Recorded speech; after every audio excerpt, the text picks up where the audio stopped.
So I heard a story about a young man named David who worked hard in school, and he graduated. He was, going to those job interviews and hoping to make it big. He really wanted to go far in the financial world, and he was hired. He was hired by a major Fortune 500 company on Wall Street.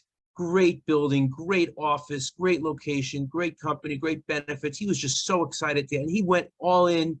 But each day, aside from doing his job faithfully, as he walked to the office, he noticed there was a poor person sitting on the street, and he handed the person a little bit of money. One day he would bring him a coffee, one day bring him some food. Sometimes he would sit down next to him and just talk to him a little bit for a couple minutes. And after a couple of years working for the company, the CEO called David into his office. And he said, David, I want to tell you, I'm ready to retire. And I don't have any children. And I was trying to think, who can I trust to take over the company that I built?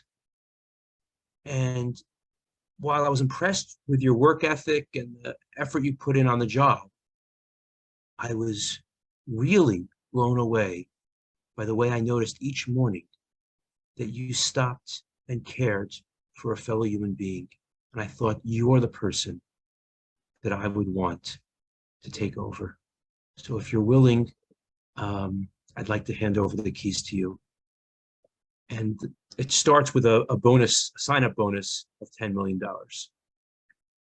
So David happily accepted the promotion, the opportunity. And the first thing he did was he wrote out a check for $1 million, Meiser giving 10% of our earnings or more, to that beggar, to that poor person that was the vehicle for this new opportunity. And he went running over to the person on the street to hand him the $1 million check, and he noticed he was sleeping. So he didn't want to wake him, but he had a shopping cart right next to him. He basically had his whole life was in that shopping cart.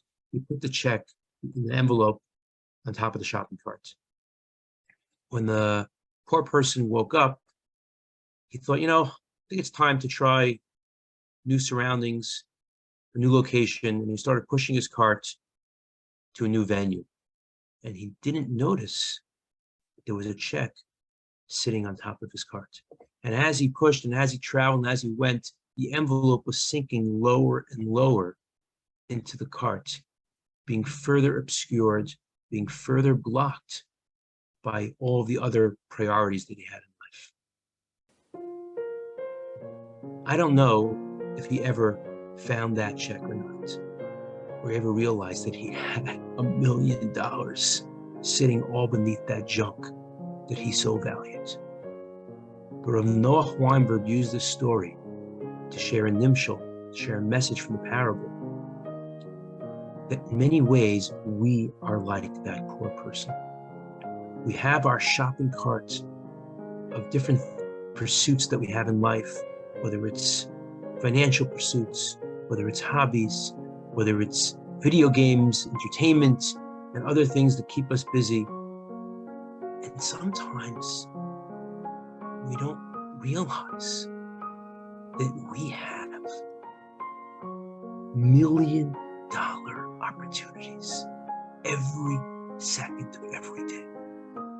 Because every single mitzvah, every commandment from God is worth a lot more than $1 million.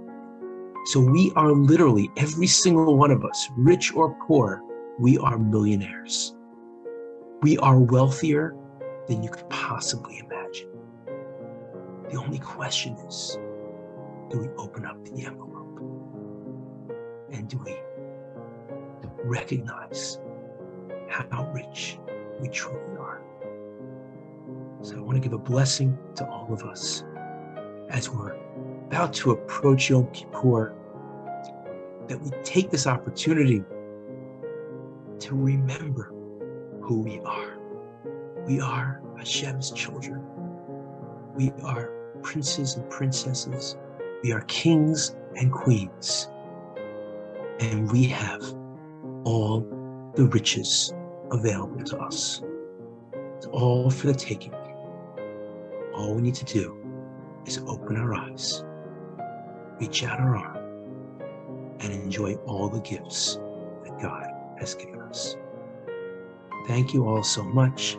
I want to take this opportunity to ask Mechila, to ask for forgiveness if I've hurt anyone in any way. Sometimes I try to make comments and sometimes I attempt to be funny, but if I inadvertently or purposely made anyone feel badly, I am so sorry.